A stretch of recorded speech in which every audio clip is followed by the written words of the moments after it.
Niccolo Machiavelli, एक ऐसा नाम जो सुनते ही दिमाग में धोखेबाजी, साजिश और सत्ता के क्रूर खेल की तस्वीरें ले आता है। आज हम इसी विचारक की दुनिया में गहराई से उतरेंगे। पर सवाल यह है कि क्या उनकी कहानी सिर्फ इतनी ही है?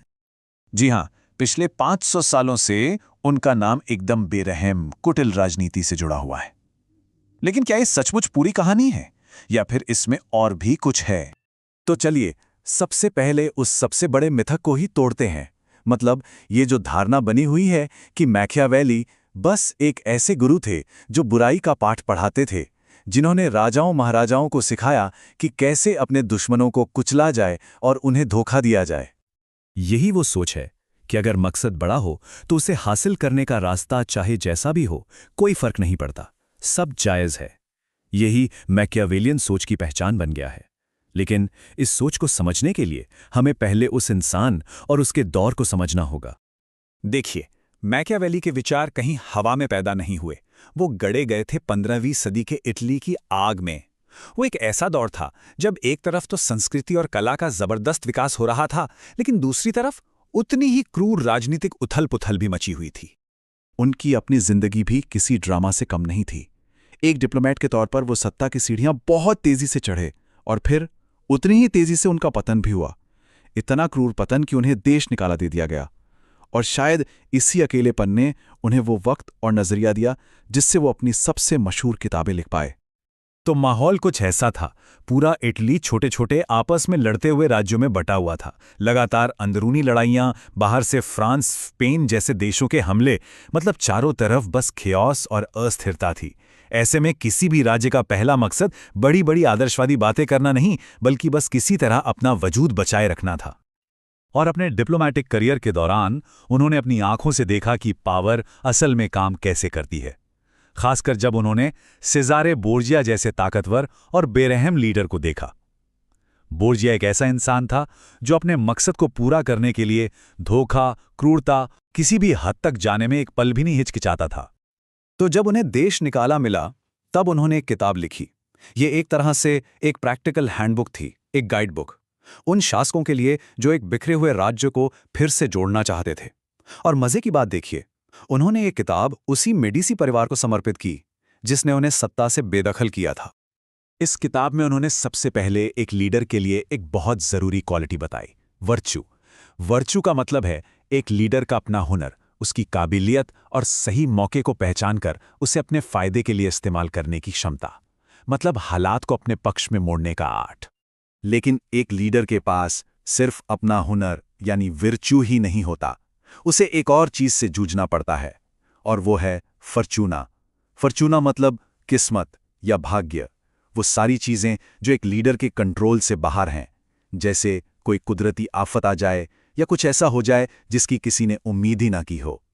तो मैकियावेली का कहना था कि एक कामयाब लीडर वही है जो अपने विर्च्यू यानी अपने कौशल का इस्तेमाल करके फॉर्चूना के अनप्रिडिक्टेबल उतार चढ़ाव के लिए हमेशा तैयार रहता है और उन पर काबू पाता है।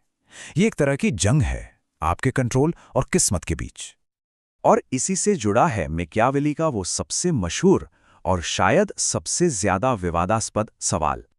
तो मैकियावेली का जवाब बिल्कुल साफ था। वो कहते थे कि लोग आपसे प्यार करें, इससे कहीं ज्यादा सुरक्षित ये है कि लोग आपसे डरें।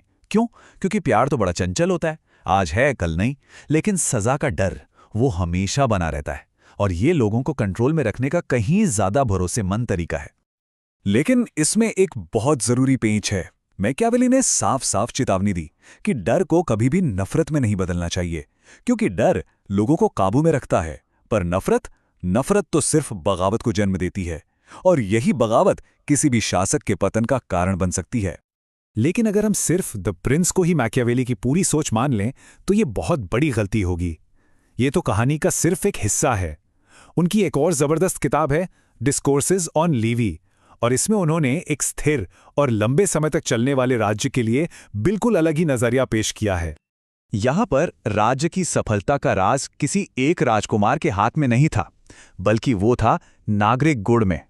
इसका मतलब है कि जब किसी देश के नागरिक अपने निजी फायदे से ऊपर उठकर देश की भलाई के बारे में सोचते हैं, जब वो देश के कामों में हिस्सा लेते हैं, अपनी जिम्मेदारी समझते हैं, तब वो देश मजबूत बनता है।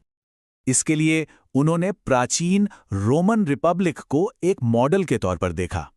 उनका मानना था कि रोम की कामयाबी के पीछे कुछ खास वजहें थीं, जैसे नागरिकों की सक्रिय भागीदारी, सत्ता का बंटवारा ताकि कोई एक बहुत ज्यादा ताकतवर ना हो जाए, मजबूत कानून और यहां तक कि अमीर और गरीब के बीच का तनाव भी जो एक तरह का बैलेंस बनाए रखता था।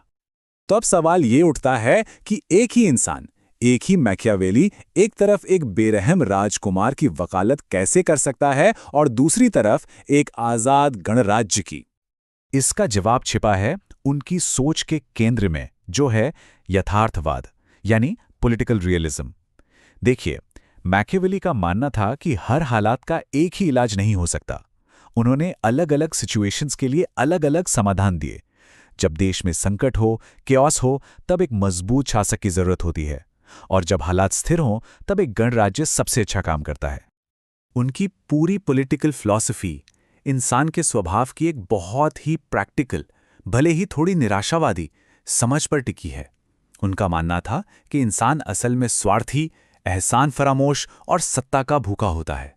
इसलिए राजनीति इस बात पर नहीं चलनी चाहिए कि लोग कैसे होने चाहिए, बल्कि इस पर कि लोग असल में कैसे हैं। और उनके इसी बेबाक यथार्थवाद ने मॉडर्न पॉलिटिकल साइंस की नींव रखी।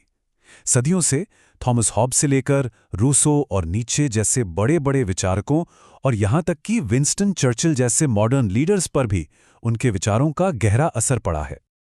आखिर में मैकियावेली हमें एक बहुत ही असहज सच से रूबरू करवाते हैं।